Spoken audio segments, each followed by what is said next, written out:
Good morning children, I am Sattha. Now I am going to teach you transcription in eukaryotes. In the last class I taught you about the transcription process in prokaryotes. But here in eukaryotes they are monocystonic. Monocystonic means only one cystone is there in the structural gene. And they are having exons and introns, so that gene is called as split genes. The genes which consist of exons and introns are called as split genes. And split genes are there in the monocystron, and that is a peculiarity of eukaryotes. So due to have this exons and introns, splicing is needed before translation. And some additional post modification or transcriptional modifications are also required before translation, and that is called a processing. Let's see which are the processes. So here the enzyme used for transcription are DNA dependent RNA polymerase enzyme, but unlike in prokaryotes, here 3 RNA polymerase enzymes, 1, 2 and 3 enzymes, DNA dependent RNA polymerase 1 and RNA polymerase 2 and RNA polymerase 3 are required for the formation of, the first one is used for the formation of rRNA. The RNA polymerase 1 is used for the formation of rRNA, and RNA polymerase 2 is used for mRNA, for the synthesis of mRNA, and RNA polymerase enzyme 3 is used for the synthesis of tRNA. Okay, so in prokaryotes only one type of RNA polymerase enzyme is required for the synthesis of 3 types of RNA. But here the 3 types of RNA polymerase enzymes such as RNA polymerase 1, RNA polymerase 2 and RNA polymerase 3 are required for the synthesis of rRNA, mRNA and tRNA respectively. Is it clear? And another difference from prokaryotes is, see, in prokaryotes, as I told you, immediately after transcription they can get into the translation process because there is no need of any processing of mRNA, and there is no need of splicing as it does not contain exons and introns because they are polycystonic. In monocystonic only we can see the exons and introns, so introns want to be removed before translation, and that process is called the splicing. Then the exons want to be joined together. Let's see the processes.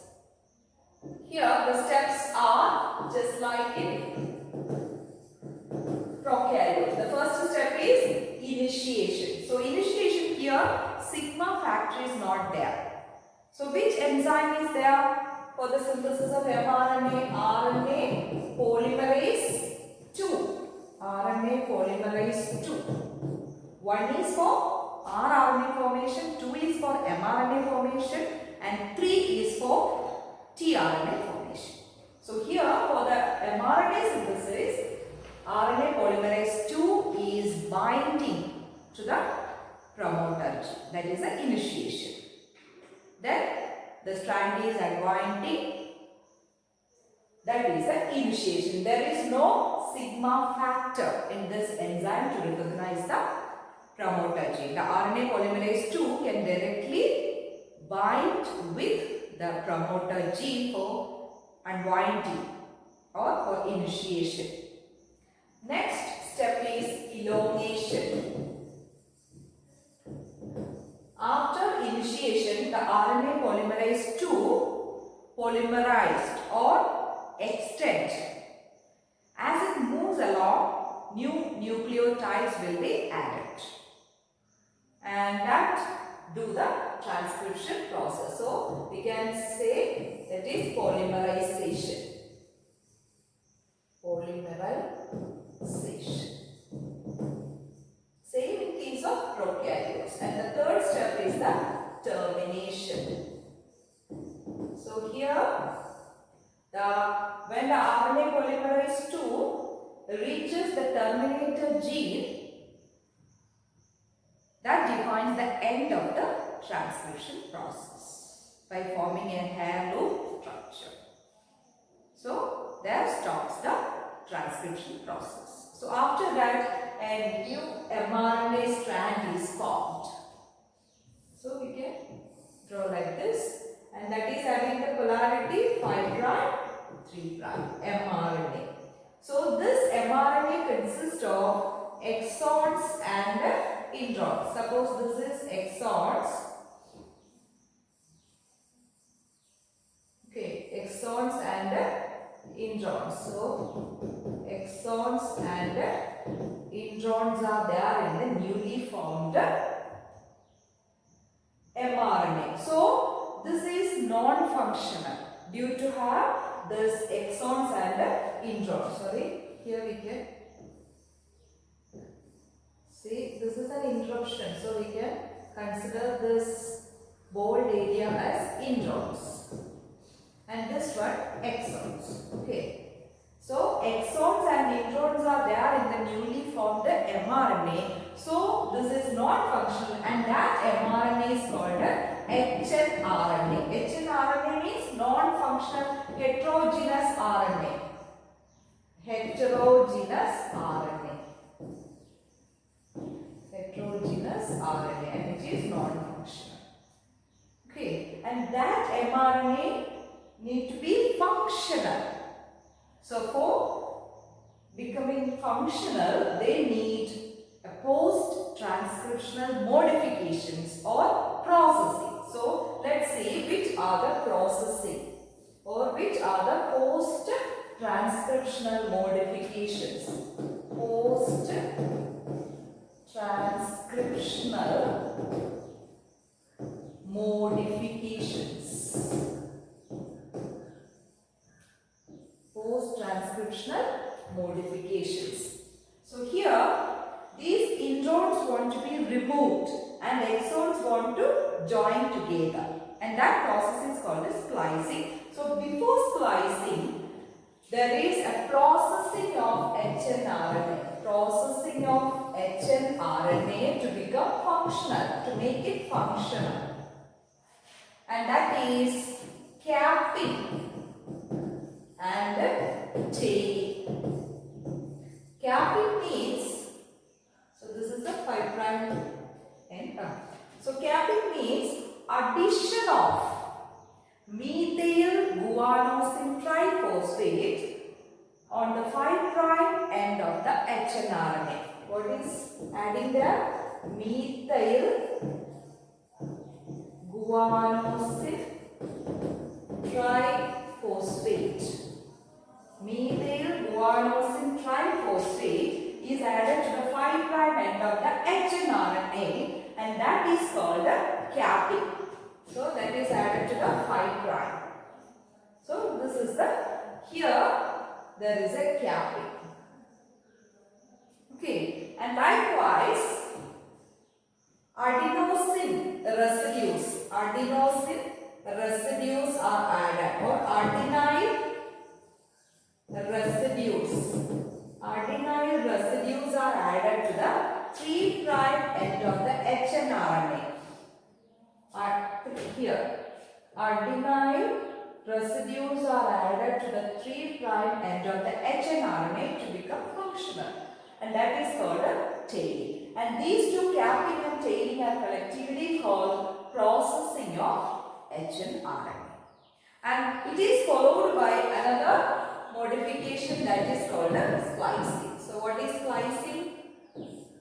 Splicing is the process of removal of introns and joining the exons together before translation, and that processes are collectively called the post-transcriptional modifications: capping, tailing and splicing. And capping and tailing are done in the hnRNA to become or to make it functional. By having exons and introns, they are not functional. So after having capping, tailing and splicing, only the H and RNA become functional. Okay. So after that only, after post-transcriptional modification only, these mRNA is ready for translation. I will show you the video of splicing.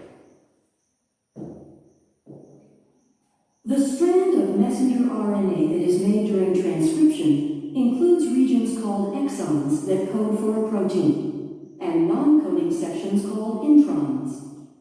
In order for the messenger RNA to be used in translation, the non-coding introns need to be removed, and modifications such as a 5' cap and a 3' poly 8.